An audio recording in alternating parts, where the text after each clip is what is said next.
Hello and welcome to the Sterling Podcast. I'm Julia Williams, your host, and today we are diving into the world of business finance. And if you don't understand it, it can really make or break a company's growth. I'm joined today by Terry Wolfendale, which is the Managing Director of the Business Finance Branch. And they specialise in invoice factoring, business finance, and also unsecured business loans. So, Terry, welcome. It's great to have you here. Thank you very much. Thanks for having me. You're welcome. So, Terry, look, can you just give us a little bit about your background, please, and how you came into the world of business finance? Well, my background is sort of 20 odd years, primarily working for sort of big banks and some leading independent business finance providers. Um, Not quite sure how I stumbled into it, to be honest. It wasn't a childhood dream to end up in this line of work, but it found me, and I've loved it. It's I enjoy it. I enjoy speaking to business owners. Um, Supporting them and trying to solve problems for them. And yeah, and now I run my own business doing exactly that. And so at the moment, you're the managing director of the business finance branch, but what does your company specialize in? Um, I always put it like this, that if a business has a cash flow concern, and a lot of businesses do, then we're here to try and solve those issues for them. Because there's lots of solutions that fall under the category of business finance. Sometimes perhaps one of the misconceptions is that there's just an overdraft or a loan, and sometimes those types of solutions can be right, but there's plenty of others as well. So we very Mm. much approach it from the point of view of talk to us if you have a cash flow issue. Our job is to try and fix those cash flow issues for business owners. And, for businesses out there that are seeking perhaps some support, what's the biggest challenges that they face when trying to access finance? We think that it's lack of awareness and lack of support. Mm. And what we've seen in recent years, probably the last sort of 10, 15 years plus actually, is the bank manager, the kind of good old fashioned bank manager that once upon a time would be the first port of call for a business owner that had a cash flow issue and needed an injection of funds. They would start with their bank manager and a conversation there. Can you help? And once upon a time, generally they could. The business owners that I speak to day in, day out are frustrated because they don't have a relationship with their banks anymore. They don't know where to begin. They're fed up of just being stuck on the phone ringing a call center, never mind having a meaningful chat about their business and what the bank can do to support them. So that's the biggest challenge. The biggest challenge is that they don't have anyone in their corner nowadays to help them when they need help.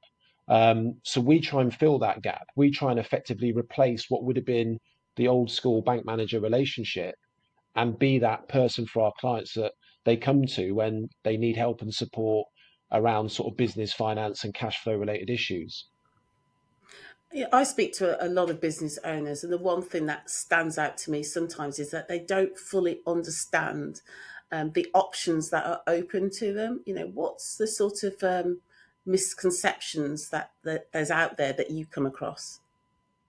Yeah, absolutely. I mean, it does come back to that awareness point, which is understandable because, people that decide to set up and run their own business aren't suddenly experts in all the various finance options that are available to them, and there's a lot, that's probably misconception number one is there are a lot of options out there for small businesses.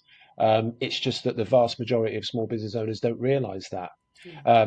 The obvious ones are a business loan, just an injection of capital that's paid back over time. But there are lots of other specialist types of finance as well. So I get involved in lots of different scenarios. I help business owners solve lots of different problems. That could be buying equipment and machinery. Well, there's Right. specialist finance products for that that fit that perfectly. They might be struggling with cash flow a bit because their customers are taking too long to pay, and they sell, it's B2B. They sell to other customers on credit terms. Invoice factoring, invoice finance can be a solution for that, which is perfect for it.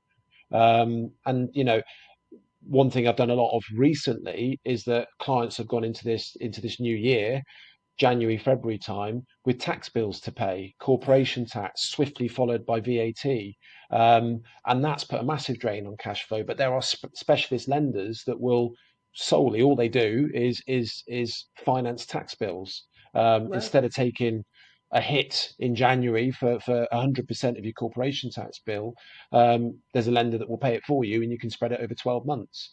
You can do it every quarter with your VAT, and that's Mm. quite often the biggest drain on a business is what they've got to pay HMRC.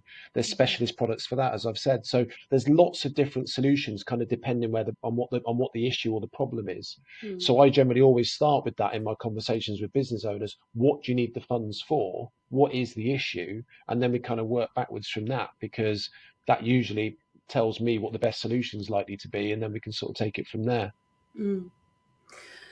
I know at the moment there's a scheme or initiative which is the growth guarantee scheme.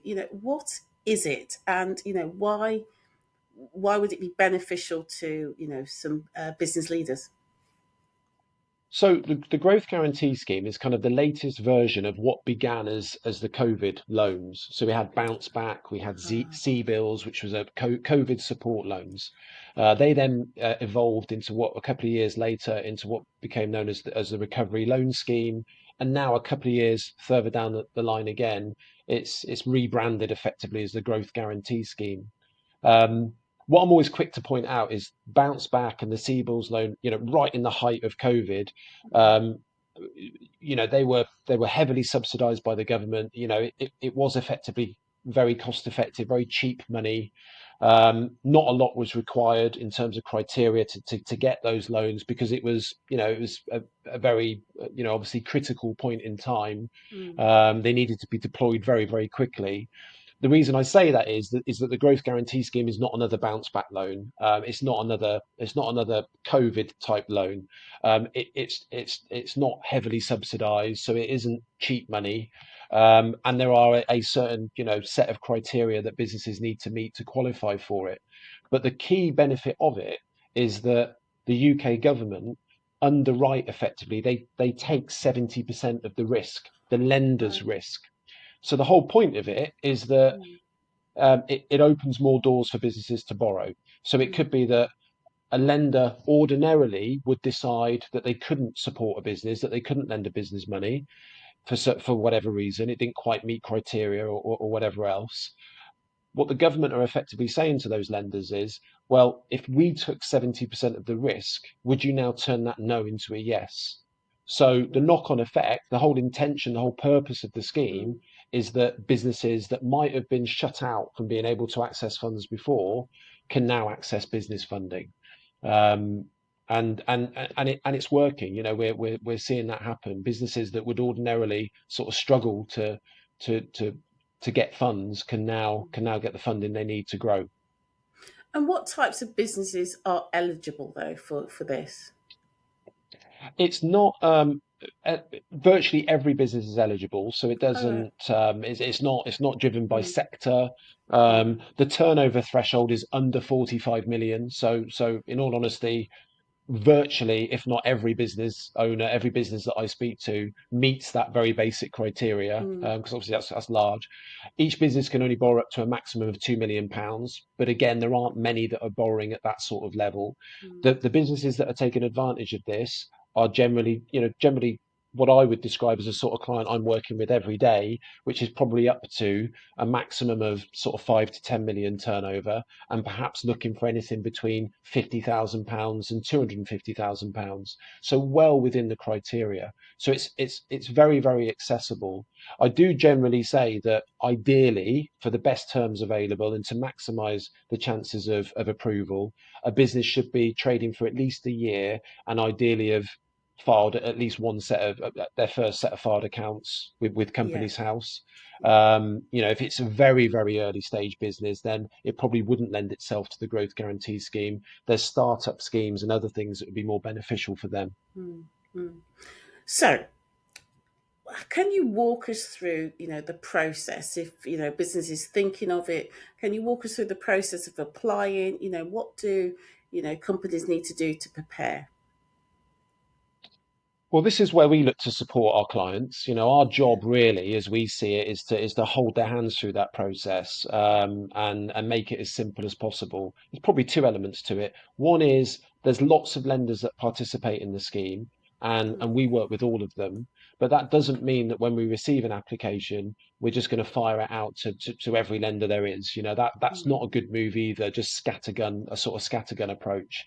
So what we do initially is we look at the information that we receive from our client, which I'll come to in a second, but we make an assessment on the best fit, the mm, highest likelihood of success, approval, and ultimately on the best terms. So we know how to shortlist effectively from all those lenders which one is the best fit for our client. We package the application up accordingly to improve and really increase the chances of success. And of course, we're working on these applications day in, day out with these lenders. So we kind of know what they're looking for, what questions they're likely to ask. But our job is to take all of that anxiety, time pressure, and hassle to some extent, to be honest, away from our clients so that they can concentrate purely on growing their business while we're doing this in the background for them. mm. The information we ask for is really straightforward. I mentioned filed accounts. That's because Yeah. that's usually a key bit of information is can we see the last set of filed accounts? Lenders usually need to see bank statements, really, so that they can see business activity, they can see revenue primarily, and then we just need some basic information about the business and about the owners and directors of it. Though with those three pieces of information, we can do everything that I just described. We can make that assessment. We can go out to the lenders that we think are the best fit. And ultimately, if the client, when we come back to them with offers, decides to proceed, then we can also manage the full application process all the way through as well. Yeah. So it's really designed to free up their time so that they can concentrate on what they need to be doing, which is growing their business. True. Very, very true indeed. Um, Under this scheme, what types of funding are available? Is it just loans or other types of products available? It's most readily deployed through Mm, term loans, but there are other facilities that it extends to as well. A couple that I mentioned earlier. So mm, invoice financing yeah. is covered under the scheme, and so is asset financing, which is quite a key Mm, one. So because there's a lot of demand sometimes. Asset finance is effectively buying machinery, equipment, vehicles on a hire purchase or lease type arrangement, mm, a deposit, and then spreading the payment over 3 years or something like that. That also is also covered under the scheme. mm, So if people are thinking about that sort of capital investment, and financing it, if they work with someone like us, then we can find them solutions for that are covered under the growth guarantee scheme, which should mean an improved rate, a better rate in the market. But most importantly, as we discussed, it will just mean that they've got that extra security, of the lender, the government providing the lender with that 70% guarantee. So by extension, there's less risk on the business owner themselves. mm.